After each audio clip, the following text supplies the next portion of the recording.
ஆண்டவராகிய இயேசு கிறிஸ்து நாமத்தில் உங்களை வாழ்த்தி ஆசீர்வதிக்கிறேன். இந்த ஆசீர்வதிக்கப்பட்ட இந்த நாளில ஆண்டவர் நமக்கு ஒரு நல்ல ஒரு வார்த்தையை தந்திருக்கிறார். பாருங்க, மத்தேயு சுவிசேஷம் 5ஆம் அதிகாரம் 9ஆம் வசனம்.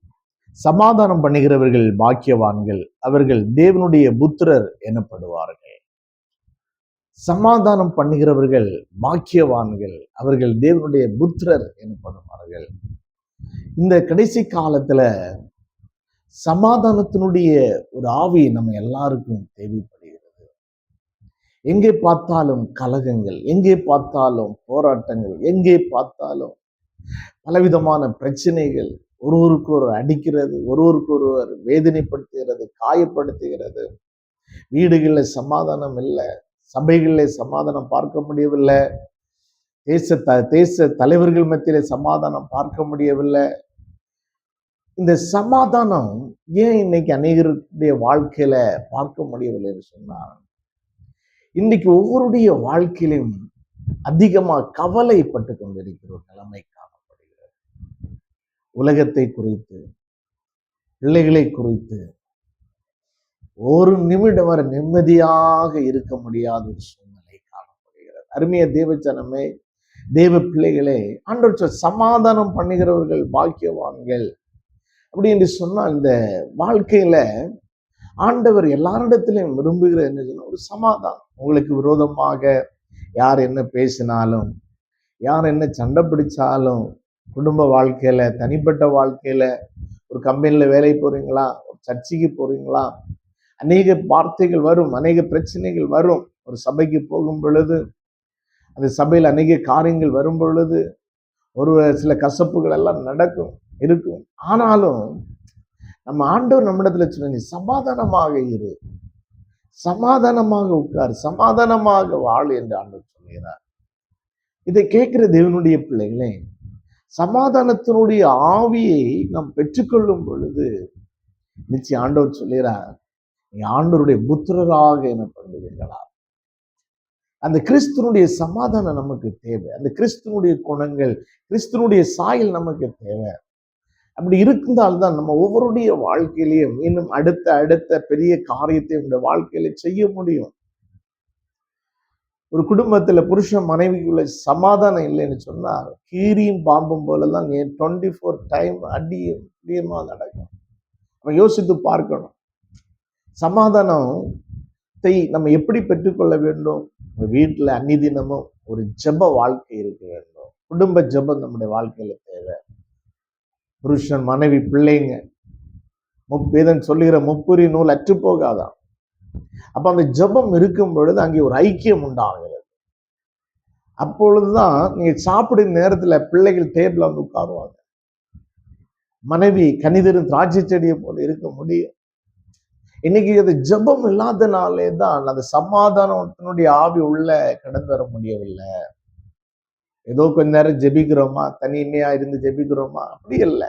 சேர்ந்து இருந்து அந்த தெய்வீக அன்புக்குள்ள ஆண்டவருடைய கரத்துல இருந்து நீங்க கேட்கணும், ஆண்டவரை என்னுடைய ஜெப ஆவினால என்னை நிரப்புங்கப்பா, ஜெப அக்னினால என்னை நிரப்புங்கப்பா, எனக்கு ஒரு சமாதானம் வேண்டும் ஆண்டவரை.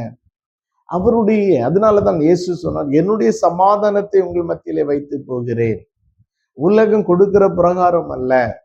அவருடைய சமாதானம் உங்களுடைய வாழ்க்கையில வரும் பொழுது அது ஒரு பெரிய சந்தோஷமாக இருக்கும், ஒரு பெரிய மகிழ்ச்சியாக இருக்கும். ஒரு சிறிய காரியத்துக்கு சமாதானத்தவர்களாக இருக்க மாட்டீங்க. நினைச்சு பாருங்க, பிள்ளைகளுக்கு சில வேளையில ஸ்கூல்ல பீஸ் கட்ட முடியவில்லைன்னு சொன்னா இருதயம் எப்படி இருக்கும்? ஐயோ, பயங்கர பாரம். ஒரு சின்ன கடன் பாரம், ஒரு 10,000 ரூபாய் கடத்துக்கே சிலவங்க ஐயோன்னு சொல்லி புலம்புவாங்க. இதெல்லாம் ஏன் வருகிறதுன்னு சொன்னால், அந்த சின்ன காரியத்தை தாங்கிக் கொள்ள முடியவில்லை, ஒரு சமாதானமா இருக்க முடியவில்லை. பாருங்க, இன்னும் பல மில்லியன் கடத்துல இருக்கிற பெரிய பெரிய கோடீஸ்வரர் இருக்கிறாங்க, நிம்மதியா தூங்குறாங்க, நல்லா இருக்கிறாங்க. ஆனா தேவ பிள்ளைகளுடைய வாழ்க்கையில ஒரு சின்ன காரியத்துக்கு புலம்பிக் கொண்டே இருப்பாங்க. இந்த ஏன் இதெல்லாம் வருகிறது? ஆண்டோர் மேலே இருக்கிற விசுவாசம் இன்னைக்கு அநேகருடைய வாழ்க்கையில இல்லை. ஆண்டோர் நடத்துவார், ஆண்டோர் எனக்காக யாவையும் செய்து முடிப்பார், என் தேவைகளை சந்திப்பார் என்கிற அந்த நம்பிக்கை உங்க ஒவ்வொருடைய வாழ்க்கையில இருக்குமானால், அந்த தெய்வீக சமாதானம் ஒரு நதி போல உங்க வீட்டுல அப்படியே பாய்ந்தோடி கொண்டே இருக்கும். கேளுங்க ஆண்டவரே. அதனால இயேசு சொன்னார், என்னுடைய சமாதானத்தை உங்கள் மத்தியில வைத்துக் கொள்ளுங்கள். சமாதானம் பண்ணுகிறவர்கள் பாக்கியவான், அவர் தேவனுடைய புத்திரர் எனப்படுவார்கள். அப்ப கிறிஸ்தவர்களாகி இருக்கிற நம்ம உங்களுடைய வீடுகளில ஒரு ஐக்கியத்தை நீங்க கொண்டு வந்து ஜெபிப்பீர்களானால் அந்த சபையில் அப்படியே கடந்து வரும். அந்த ஸ்பிரிட், அந்த ஆவி அப்படியே கடந்து வரும். சமாதானம் அப்படியே கடந்து வரும். இன்னைக்கு பாருங்க, சபையில வரும் பொழுது அங்கே பொறுப்புகளுக்கு, லீடர் பதவிகளுக்கு ஒவ்வொரு சண்டைகள் நடந்து கொண்டு இருக்கிறது. பயங்கரமாக நடக்கும்.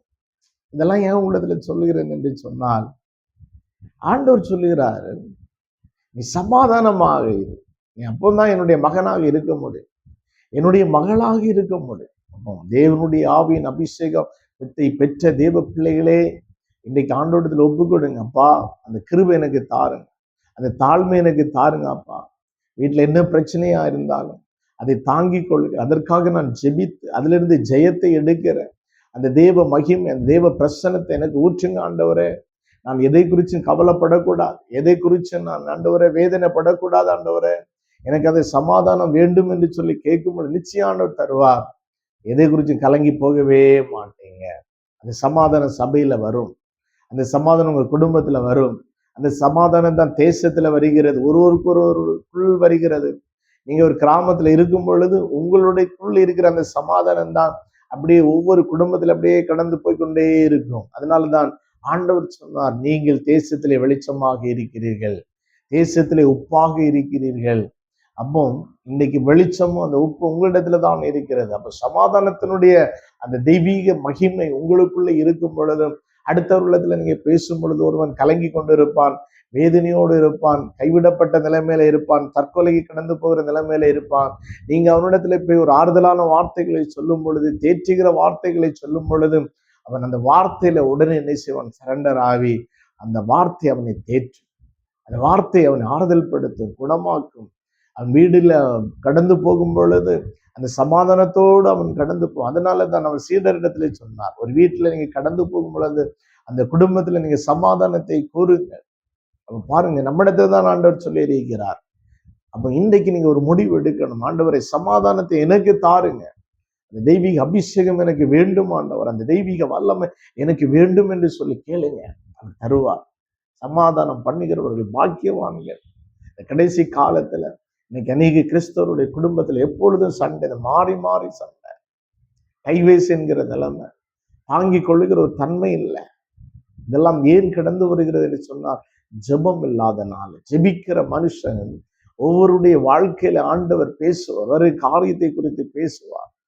பிரச்சனை நடக்கிறதற்கு முன்பா தரிசனத்தின் மூலம், சொப்பனத்தின் மூலமோ வார்த்தையினால் ஆண்டவர் பேசுவார். அதனால இன்னைக்கு புத்திரராக இருக்கிறதற்காக ஒப்பு கொடுங்க. புத்திரராக இருக்கிற ஆண்டவரே, மகனாக மகளாக நான் இருக்க வேண்டும் என்று சொல்லி ஒப்பு கொடுக்கும் பொழுது நிச்சயம் உங்களுடைய வாழ்க்கையில ஒரு பெரிய மகிமை நீங்க பார்ப்பீங்க, சமாதானத்தை பார்ப்பீங்க. சமாதானம் குடும்பங்களில் இருந்தாலே போதுங்க, அங்க சண்டை இருக்காது, பிரச்சனை இருக்காது, நிம்மதியாக இருப்பீங்க, நிம்மதியா சாப்பிட முடியும், வியாதியை பார்க்க மாட்டீங்க.